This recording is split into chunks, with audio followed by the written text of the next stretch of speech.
ಯುವ ನಾಯಕ ಹಾಗೂ ಬಿಜೆಪಿ ಸಮಾಜ ಸೇವಕರಾದ ಕೆ ಸತೀಶ್ ಕುಮಾರ್ ಅವರಿಗೆ ಅವರ ಆತ್ಮೀಯರು, ಸ್ನೇಹಿತರು, ಕುಟುಂಬಸ್ಥರು ಹಾಗೂ ಮುಖಂಡರು ದೇವಸ್ಥಾನದಲ್ಲಿ ಪೂಜೆ ಸಲ್ಲಿಸಿ ಹುಟ್ಟುಹಬ್ಬದ ಪ್ರಯುಕ್ತ ಅನ್ನದಾನವನ್ನ ನೆರವೇರಿಸಿದ್ರು. ಅವರ ಹುಟ್ಟುಹಬ್ಬಕ್ಕೆ ಎಲ್ಲರೂ ಶುಭಾಶಯಗಳನ್ನ ನೀಡಿದ್ರು.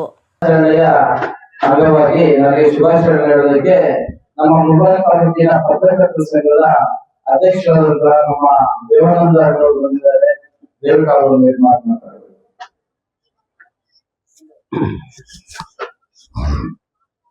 ನಮ್ಮ ಮುಳಬಾಗಿಲು ತಾಲೂಕಿನ ನಂಗ್ಲಿ ಗಡಿ ಭಾಗದಲ್ಲಿ ಒಬ್ಬ ಸಾಮಾನ್ಯ ಕುಟುಂಬದಲ್ಲಿ ಜನಿಸಿ ಅತಿ ಚಿಕ್ಕ ವಯಸ್ಸಿಗೆ ಒಂದು ಸಮಾಜ ಸೇವೆಗಳನ್ನು ಮಾಡುತ್ತಾ ಬಿಜೆಪಿಯಲ್ಲಿ ಒಂದು ಹುದ್ದೆ ಜಿಲ್ಲಾ OBC ಯುವ ಮೋರ್ಚಾ ಉಪಾಧ್ಯಕ್ಷರಾಗಿ ಸೇವೆ ಸಲ್ಲಿಸುತ್ತಿರುವ ಕೆ ಸತೀಶ್ ಕುಮಾರ್ ಅವರಿಗೆ ಹುಟ್ಟುಹಬ್ಬದ ಶುಭಾಶಯಗಳನ್ನು ತಿಳಿಸಲು ಇಚ್ಛಿಸುತ್ತೇನೆ. ಈ ಒಂದು ಚಿಕ್ಕ ವಯಸ್ಸಿನಲ್ಲಿ ಇವರು ಸಮಾಜಮುಖಿ ಕಾರ್ಯಗಳನ್ನು ಮಾಡುತ್ತಾ ತಾಲೂಕಿನಲ್ಲಿ ಒಂದು ಒಳ್ಳೆಯ ಹೆಸರನ್ನು ಗಳಿಸುತ್ತಿದ್ದಾರೆ. ಇವರಿಗೆ ಮುಂದಿನ ದಿನಗಳಲ್ಲಿ ಪಕ್ಷದಲ್ಲಿ ಒಂದು ಉನ್ನತವಾದ ಸ್ಥಾನಮಾನಗಳು ಸಿಗಲಿ ಹಾಗೂ ರಾಜಕೀಯವಾಗಿ ಒಳ್ಳೆ ಹುದ್ದೆಗಳು ಸಿಗಲಿ ಅಂತ ಹೇಳ್ಬಿಟ್ಟು ನಾನು ಹಾರೈಸುತ್ತೇನೆ. ನಮಸ್ಕಾರ. ಇವತ್ತು ಸತೀಶ್ ಅಣ್ಣನಿಗೆ ಹುಟ್ಟುಹಬ್ಬದ ವಿಶ್ ಮಾಡಕ್ ಬಂದ್ವಿ.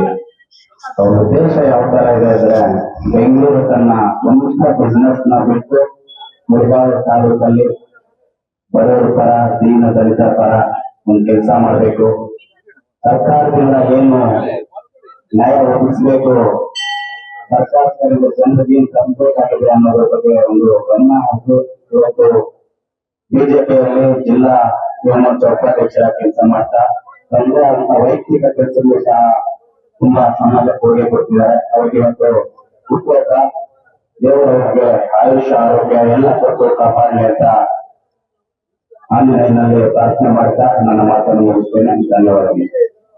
ಒಳ್ಳೆಯದಾಗಲಿ ಕಲಾವಿದರಿಗೆ. ಸತೀಶ್ ಅವರ ಹುಟ್ಟುಹಬ್ಬದ ದಿನಾಚರಣೆ ಈಗಾಗಲೇ ಎಲ್ಲರೂ ಕಡೆ ಮಾಡಿದ್ದೀವಿ. ಆದರೆ ಶ್ರೀ ಪರಮಾತ್ಮ ಶ್ರೀ ವಿಘ್ನೇಶ್ವರ ವಿಘ್ನ ವಿನಾಯಕ ವಿದ್ಯಾದೇವತರು ಆಂಜನೇಯವರು ಶ್ರೀ ಗಣಾಧಿಪತಿಯ ಸಂರಕ್ಷಣೆಯಲ್ಲಿ ಈ ಕಾರ್ಯಕ್ರಮವನ್ನು ಮಾಡುವುದಕ್ಕೋಸ್ಕರ ತುಂಬಾ ಸಂತೋಷ ಮತ್ತು ಹೆಮ್ಮೆ ಮತ್ತು ಒಳ್ಳೆಯ ಹಬ್ಬಕ್ಕೆ ಅಪಾರ ಸಂಖ್ಯೆಯಲ್ಲಿ ಬಂದಂತ ಅಭಿಮಾನ ಬಳಗ ತಾಲೂಕಿನ ಸಮಸ್ತ ಹಿರಿಯ ರಾಜಕಾರಣಿಗಳು, ಮುಖಂಡರು ಮತ್ತು ಯುವಕರು, ತಾಯಂದಿರು ಮತ್ತು ಮಕ್ಕಳು ಮತ್ತು ಶಾಲಾ ವಿದ್ಯಾರ್ಥಿಗಳು, ಅವರ ಸ್ನೇಹ ಸಹಪಾಠಿಗಳು, ಸಮುದಾಯದವರು ಈ ಕಾರ್ಯಕ್ರಮವನ್ನು ತುಂಬಾ ವೈಭವವಾಗಿ ಮೂಡುವುದಕ್ಕೆ ಕಾರ್ಯಕರ್ತರಾಗಿರ್ತಕ್ಕಂಥ ಅನೇಕ ತಾಲೂಕಿನ ಸಮಸ್ತ ಎಲ್ಲ ಬಂಧು ಅಧಿಕಾರಿಗಳಿಗೆ ಈ ಸಂದರ್ಭದಲ್ಲಿ ನಾನು ಅಪಾರವಾದಂತಹ ಬಂಧುಗಳನ್ನು ತಿಳಿಸ್ತಾ ಇದ್ದೆ. ನಾನು ಕೌನ್ಸಿಲರ್ ಸೀನಣ್ಣ ನಗರಸಭಾ ಅಧ್ಯಕ್ಷರಾಗಿದ್ದು ಅವರು ಬಂದು ಈ ಕಾರ್ಯಕ್ರಮದಲ್ಲಿ ಸತೀಶ್ ಅವರನ್ನ ಗೌರವಪೂರ್ವಕವಾಗಿ ವೇದಿಕೆಯಲ್ಲಿ ಸನ್ಮಾನಿಸಿ ತುಂಬಾ ಆದರಣೀಯವಾಗಿ ಈ ಕಾರ್ಯಕ್ರಮದಲ್ಲಿ ಪಾಲ್ಗೊಂಡಂತ ನಮ್ಮ ಕೌನ್ಸಿಲರ್ ಸೀನಣ್ಣ ಅವರು ಮತ್ತು ಅವರ ಬಂಧು ಮಿತ್ರರೆಲ್ಲರೂ ಕೂಡ ಬಂದು ಈ ಕಾರ್ಯಕ್ರಮಕ್ಕೆ ಬಂದಿದ್ದಕ್ಕೆ ಅವರಿಗೆ ಧನ್ಯವಾದ ತಿಳಿಸ್ತಾ ಇದ್ದೀನಿ. ವಿಶೇಷವಾಗಿ ಮಾಧ್ಯಮ ಮಿತ್ರರು ತಾವು ಇಷ್ಟೆಲ್ಲ ಕಾರ್ಯಕ್ರಮಗಳನ್ನ ಇಡೀ ರಾಜ್ಯದಿಂದ ಮತ್ತು ಇಡೀ ತಾಲೂಕು, ಇಡೀ ಜಿಲ್ಲೆ, ಎಲ್ಲ ಊರುಗಳಲ್ಲಿ ನಿಮ್ಮ ಒಂದು ಮಾಧ್ಯಮ ಪ್ರಸಾರ ನಮ್ಮನ್ನ ಈ ಕಾರ್ಯಕ್ರಮ ತಗೊಂಡೋಗಲಿದೆ. ನಿಮಗೆಲ್ಲರೂ ಕೂಡ ಅಪಾರವಾದ ಧನ್ಯವಾದಗಳನ್ನ ಈ ವೇದಿಕೆಯಿಂದ ಸಮರ್ಪಣೆ ಮಾಡಿಸ್ತಾ ಈ ಕಾರ್ಯಕ್ರಮ ಮುಕ್ತಾಯಗೊಳಿಸ್ತಾ ಇದ್ವಿ. ಜೈ ಭಾರತ ಮಾತೆ, ಜೈ ವಿಘ್ನೇಶ್ವರ. ಸತೀಶ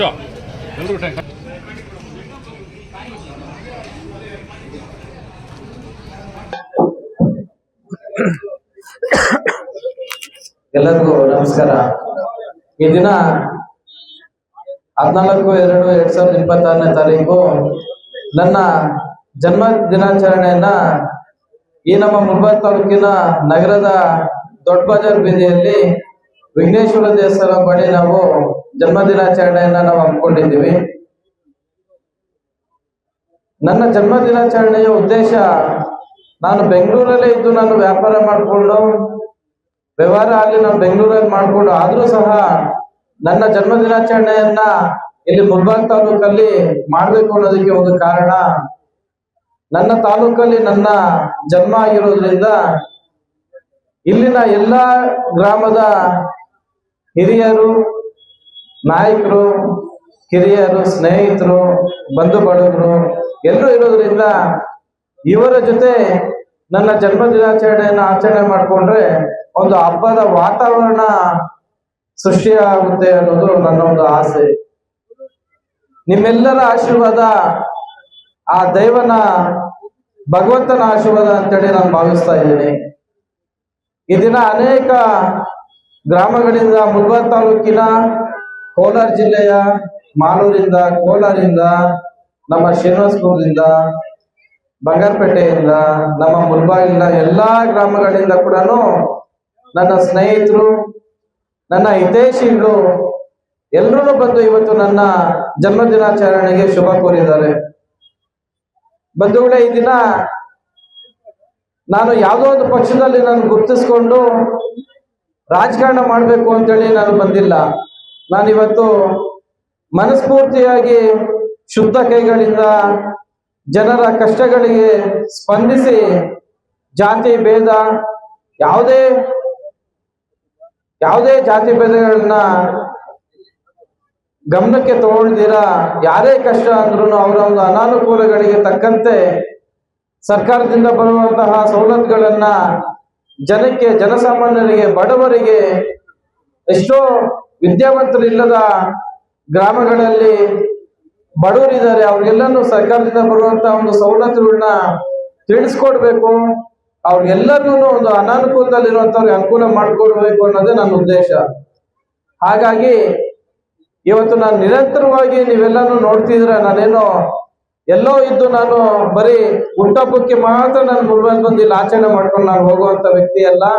ನಿರಂತರವಾಗಿ ನಮ್ಮ ಯೂಟ್ಯೂಬ್ ಚಾನಲ್ ಅವರಾಗಿರ್ಬೋದು, ನಮ್ಮ ಪ್ರೆಸ್ನವರಾಗಿರ್ಬೋದು ನನ್ನ ನಿರಂತರವಾಗಿ ಗಮನಿಸ್ತಾನೆ ಇದ್ದಾರೆ. ಅವ್ರು ಕೂಡ ನೋಡ್ತಿದ್ದಾರೆ. ನಿರಂತರವಾಗಿ ನಾನು ಇಲ್ಲಿ ತಾಲೂಕಲ್ಲಿ ಓಡಾಡ್ತಾ ಇದ್ದೀನಿ. ಎಲ್ಲಾ ಗ್ರಾಮದ ಜನರಿಗೂ ಗೊತ್ತು ನಾನು ಯಾವ ರೀತಿಯಲ್ಲಿ ನಾನು ಕಾರ್ಯಕ್ರಮಗಳನ್ನ ನಾನು ಹಮ್ಮಿಕೊಳ್ತಾ ಇದ್ದೀನಿ, ಯಾವ ರೀತಿಯಲ್ಲಿ ನಾನು ಅನಾನುಕೂಲಗಳಿಗೆ ಸ್ಪಂದಿಸಿ ನಾನು ಸಹಾಯ ಮಾಡ್ತಾ ಇದ್ದೀನಿ ಅನ್ನೋದು ಎಲ್ಲರೂ ನೋಡ್ತಿದ್ದೀರಾ. ನಿಮ್ಮೆಲ್ಲರ ಆಶೀರ್ವಾದ ನನ್ನ ಮೇಲೆ ಇರಬೇಕು.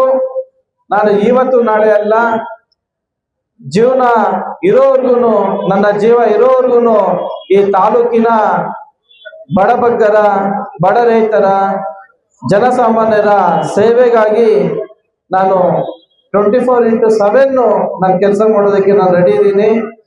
ಜನಸಾಮಾನ್ಯರ ಸೇವೆಯನ್ನ ಬಿಟ್ರೆ ಬೇರೆ ಇನ್ನೇನು ನನಗೆ ಅವಶ್ಯಕತೆ ಇಲ್ಲ ಅಂತೇಳಿ ಈ ಸಂದರ್ಭದಲ್ಲಿ ನಾನು ಹೇಳೋದಕ್ಕೆ ಇಷ್ಟಪಡ್ತಾ ಇದ್ದೀನಿ. ಜೈ ಹಿಂದ್, ಜೈ ಭಾರತ್ ಮಾತೆ.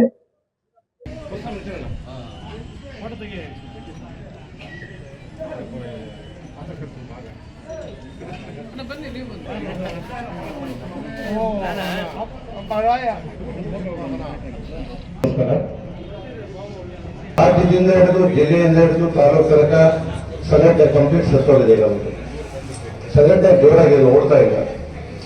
ಯಾವುದೇ ಕಾರಣಕ್ಕೂ ಎಲ್ಲಿ ಓಡೋಕ್ಕಾಗ್ತದೆ ಅಂತ ಭಯ ಆಗ್ತಾ ಇದೆ.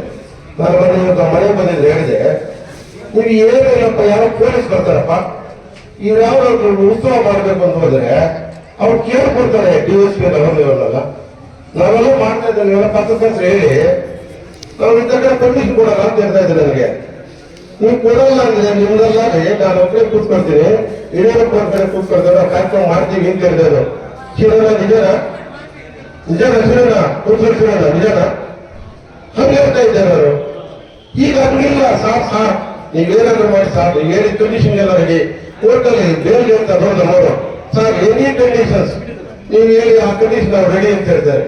ಅಲ್ಲ, ನಾವು ಬೋಸಂಕಾಗಿ ಇಟ್ಕೊಂಡು ಕಂಡೀಷನ್ ಎಲ್ಲ ಹೇಳ್ತಾ ಇರ್ತಾರೆ. ಭಾರಿ ನಾಚಿಕೆ ಆಗುತ್ತೆ ಸಾರ್. ನೀವು ಹಿಂಗೆ ಸಾರ್, ನೀವು ಆ ಸುಮ್ಮನೆ ಹೋಗ್ಬೇಕಂದ್ರೆ ಹೋಗಲ್ಲ, ಇಷ್ಟು ಜನ ಅಂದ್ರೆ ಇಷ್ಟು ಜನನೇ ಹೋಗ್ತೀವಿ, ತಲೆ ಬಗ್ಗಿಸ್ಕೊಂಡು ಹೋಗಿದ್ರೆ ಬಗ್ಗಿಸ್ಕೊಂಡು ಹೋಗ್ತೀವಿ, ಊರು ಸೇವೆ ಮಾಡಿದ್ರೆ ಊರು ಸೇವೆ ಮಾಡ್ತೀವಿ ಅಂತ ಹೇಳ್ತಾ ಇರ್ತಾರೆ.